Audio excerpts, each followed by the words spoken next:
The footage you see now was shooting with this 1.6 times anamorphic lens.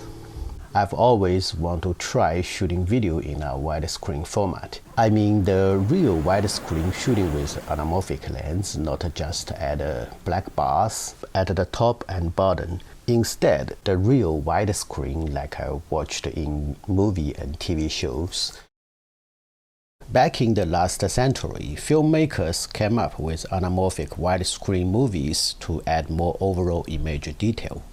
Instead of just cropping off the top and bottom of the recorded frame or using the 2perf format, which minimized the exposed area to achieve a widescreen projection. Their goal was to maximize the use of every bit of available space on 35mm film. To do this, they used anamorphic lenses during shooting to horizontally squeeze the image, fitting a wide scene onto the full 4perf 4:3 aspect ratio frame. Then during the projection, the squeezed image would be de-squeezed horizontally. This was the original purpose of anamorphic lenses back in the day, and it's still the case today. There are various squeeze ratios to choose from, like 1.33 times, 1.6 times, or 2 times.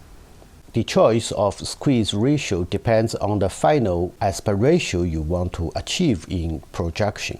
For example, using professional cinema cameras or using like a Panasonic Lumix cameras with open gate mode, which is using full-off sensor 3:2 aspect ratio. When using 1.6 times anamorphic lens, produce a widescreen 2.4:1 aspect ratio. A 1.3 or 1.33 times lens give you about 2:1 aspect ratio. Just like the movies and the TV series we usually watch on Netflix or Apple TV. Anamorphic lens created this interesting look. Subject feels so close, yet the field of view is so wide. Plus there is that distinctive elongated lens flare and vertically stretched bokeh. It's just mesmerizing.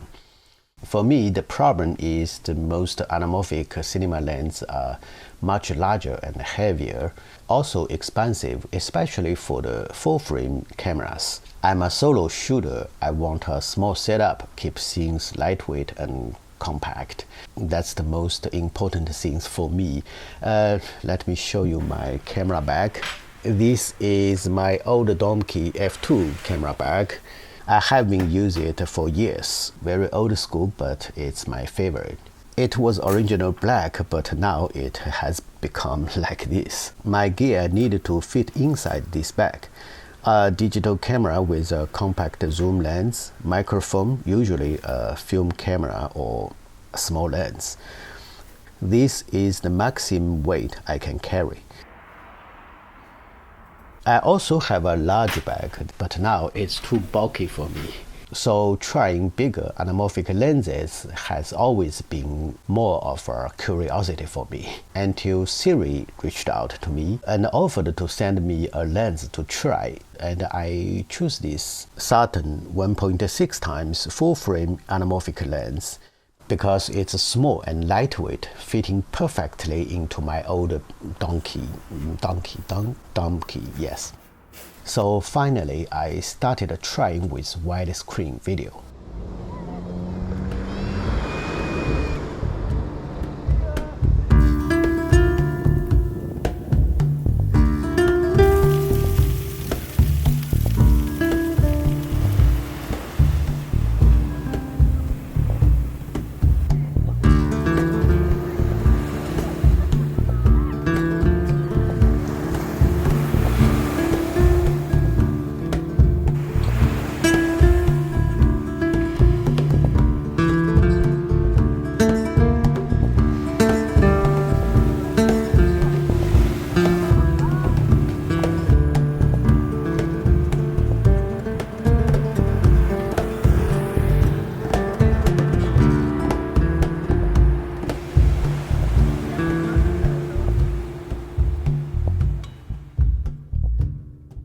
The Saturn series includes 3 lenses, 35, 50, and 75 mm, all with a t2.9 aperture.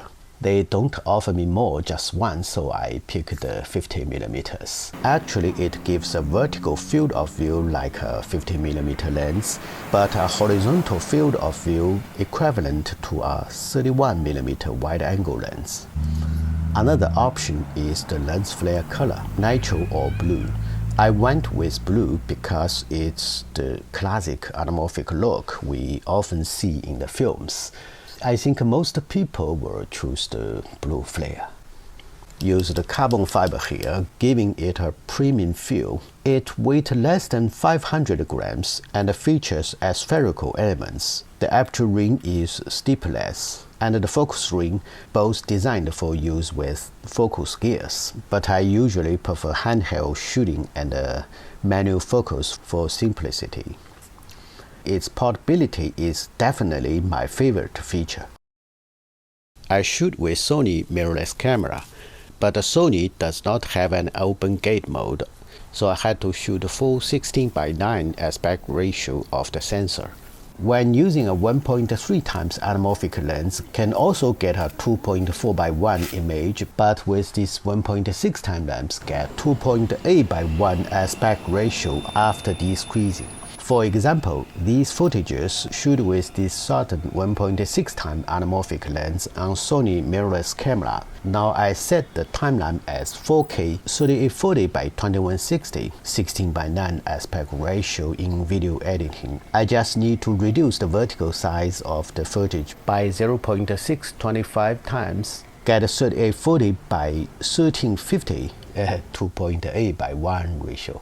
If I using my Sony FX3 with DCI 4K 4096 by 2160 pixels, which is 17:9 ratio, the squeezed footage can have an even wider to 3:1 ratio.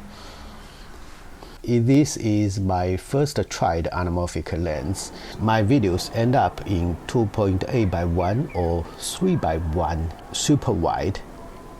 It looks too wide, too narrow for me at times. Make me wonder if I should have chosen a 1.3 times lens instead. Anyway, we can't get everything. We just use what we have. So how to get a common 2.4:1 ratio footage, which should using a 1.3 times lens, but with this 1.6 lens, I have scaled image about 1.18 times, cropped left and right images a bit. Will the scaling affect image quality? I don't think so. I didn't find always because the squeeze vertical, which is like did some oversampling, I think. The maximum aperture of these lenses are t2.9, all of them the Saturns. Well, I would like a faster lens like a t2, but it would make the lens much bigger. So the t2.9 may be a good balance. The filter size is 62 mm. I have to using an adapter ring to fit my 67 mm ND filters. Minimum focusing distance is 0.9 meter because the structure of anamorphic lens will not be so close.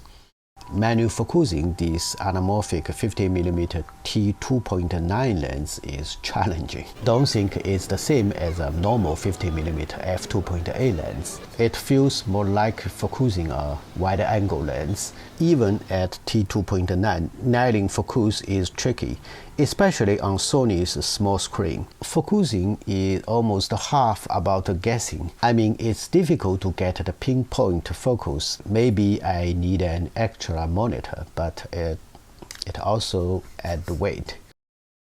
Actually, I have been thinking if Sirui make this lens a little thicker with a 67mm filter size, maybe they could make a more wider aperture by half stop, t2.5 or t2.1 maybe. I think I could accept a 67mm thick lens would also make focusing a bit easier. You know, shooting on a digital camera is so much different from shooting on film. With film, sometimes out-of-focusing image can also be accepted. like many mastered, but with the digital image, that's not the case. Even a slight autofocus shot is hard to accept. Orbis distortion can be seen at age, which is an inevitable defect of anamorphic lenses. Can be seen in many movies, but for the long blue flare, if the flare close to the up and the lower edges, it's unlikely to be acceptable, so should be very careful when filming. However, I found if the subject is placed at edge, there seems to be no obvious distortion.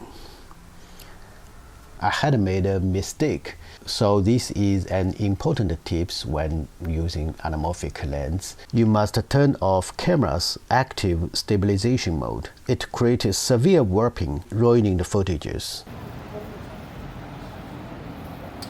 Sometimes it also occurs when you're using a normal lens, but it is more obvious when using anamorphic lenses after de-squeezed images. There is something I feel magical about footage shoot with an anamorphic lens. I just reduced the vertical size de-squeezed image and just a basic LUT to recovering from log gamma color mode. The footage already has that cinematic vibe.